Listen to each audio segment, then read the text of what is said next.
அன்பான உறவுகளுக்கு வணக்கம் மக்களே. இந்த பதிவில் நம்ம என்ன பார்க்க போகிறோம் அப்படின்னு பார்த்தீங்கன்னா, நம்ம தளபதி பற்றி தான் பார்க்க போகிறோம். தளபதி பற்றி பார்க்குறதுக்கு என்ன இருக்குன்னு கேட்குறீங்களா? இந்த மக்கள் இருக்காங்கள்ல, இந்த மக்கள், இந்த ஒரு விரல் இருக்குது பார்த்தீங்களா? இந்த ஒரு விரலுக்கு இருக்கிற ஒரு மாபெரும் சக்தி அது ஒரு அளவிட முடியாத ஒரு விஷயம் தான் நான் சொல்ல முடியும். ஏன்னா மக்கள் நினச்சாங்க அப்படின்னா இருக்கிறவங்களும் இல்லாதவங்களும் ஆக்கலாம், இல்லாதவங்க இருக்கிறவங்களாவும் ஆக்கலாம். நம்ம தளபதியை வேற ஒரு மூணாவது மனுஷராக, ஒரு நடிகராகவோ, ஒரு வெளியால் நம்மளால் பார்க்க முடியல. நம்மளை பொறுத்த வரைக்கும் நம்மள ஒருத்தராக, ஒரு அண்ணனா தம்பியா, நம்ம ரிலேஷனில் ஒருத்தராக தான் நம்ம பார்த்துக்கிட்டு இருக்கோம். அவர் ஒரு பேட்டியில் சொல்லிட்டாரு, ஒரே நிமிஷத்தில் அவர் சொல்லிட்டாரு, என் பிரச்சனையை நான் பார்த்துக்கிறேன் அப்படின்ட்டாரு. ஏன்னா அவரை நம்மள ஒருத்தராக நினைக்கங்காட்டி தான் நம்ம இந்தளவுக்கு ரிஸ்க் எடுக்கிறோம். இன்றைக்கி யார் யார் போய் ஓட்டு போட்டீங்க அப்படிங்கிறது கமெண்டில் சொல்லுங்கள். யார் யார் என்னென்ன ஃபீல் பண்ணீங்கன்னு கமெண்டில் சொல்லுங்கள். அதாவது இந்த பதிவு நல்லா இருக்கா நல்லா இல்லையாங்கிறதும் தயவு செஞ்சு கமெண்டில் சொல்லுங்கள். நான் நினைக்கிற மாதிரி நீங்களும் ஃபீல் பண்ணுறீங்களாங்கிறதும் சொல்லிடுங்க. நம்ம தளபதியை பொறுத்த வரைக்கும் நல்லா சொத்துக்கள் இருக்குது. அவர் 10 தலைமுறைக்கு உட்காந்து சாப்பிடக்கூடிய அளவுக்கு அவருக்கு வருமானம் இருக்குது. அவர் அன்னன்னைக்கு போய் சம்பாரிச்சாதான் சாப்பாடு அப்படிங்கிற ஒரு நிலைமைலாம் இல்லை. இன்றைக்கும் அவர் நாளாக அவரோட ஒரு படம் நடித்தாருன்னா அவருக்கு வேல்யூ ஏறிட்டே தான் போயிட்டுருக்கு. ஏன்னா அவருக்கு நிகராக இன்னும் யாருமே வர முடியல. விஜய் அப்படின்னாவே அது ஒரு மக்கள் மனசில் ஒரு பூரிப்பான ஒரு விஷயந்தான்.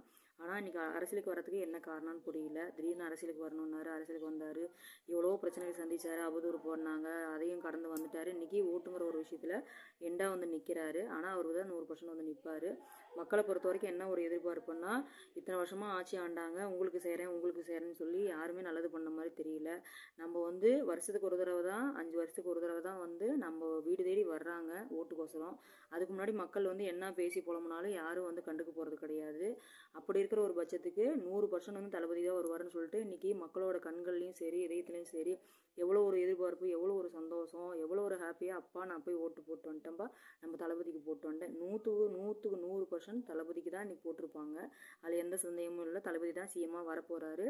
கூடிய சீக்கிரத்தில் நம்ம தளபதி எதுக்காக ஓடினார் அப்படிங்கிறத கால நேரம் தான் பதில் சொல்லணும். ஆனால் அவர் ஆட்சிக்கு சிஎம்மாக ஆனதுக்கப்புறம் அதுக்கப்புறமேலு அவர் அதாவது அவதூறுக்காக ஓடினாரா, மக்களுக்காக ஓடினாரா, ஃபேமிலிக்காக ஓடினாராங்கிறது தெரியும். அன்றைக்கி தான் மக்களோட மனசில் சந்தோஷப்படுறதும், இதயம் நொறுங்கி போகிறதும் அன்றைக்கி தான் நம்ம பார்க்க போகிறோம். கூடிய சீக்கிரத்தில் குடும்பத்தில் எல்லா குடும்பத்துலேயும் 1000 பிரச்சனைகள் இருக்குது. நம்ம சங்கீதா அண்ணி சிஎம் வைஃபாக கண்டிப்பாக நம்ம தளபதியோட வீட்டுக்கு வரணும். யாருக்காக இருந்தாலும் இல்லைனாலும் 1000 பிரச்சனைகள் அவங்களுக்குள்ள, ஹஸ்பண்ட் ஒய்ஃபுக்குள்ளே வந்தது. அது நான் அடுத்தவங்களாம் நினச்சா நான் அந்தளவுக்கு ஃபீல் பண்ண மாட்டேன். நம்மள ஒருத்தராக தான் நம்ம நினைக்கிறோம். சின்ன வயசுலேருந்தே தளபதினா ரொம்ப பிடிக்கும். எங்கள் ஃபேமிலியில் தளபதி அப்படின்னாவே எல்லாம் பைத்தியமாக தான் இருப்போம். அந்தளவுக்கு எங்களுக்கு தளபதி பிடிக்கும். அதே மாதிரி அவரும் நல்லா இருக்கணும், அவரோட ஆட்சியும் நல்லா இருக்கணும், அவரோட லைஃப்பும் நல்லா இருக்கணும். அந்த பிள்ளைங்களுக்கு நாளைக்கு காலம் போன கடைசியில் நம்ம தளபதி எல்லாமே பண்ணணும்.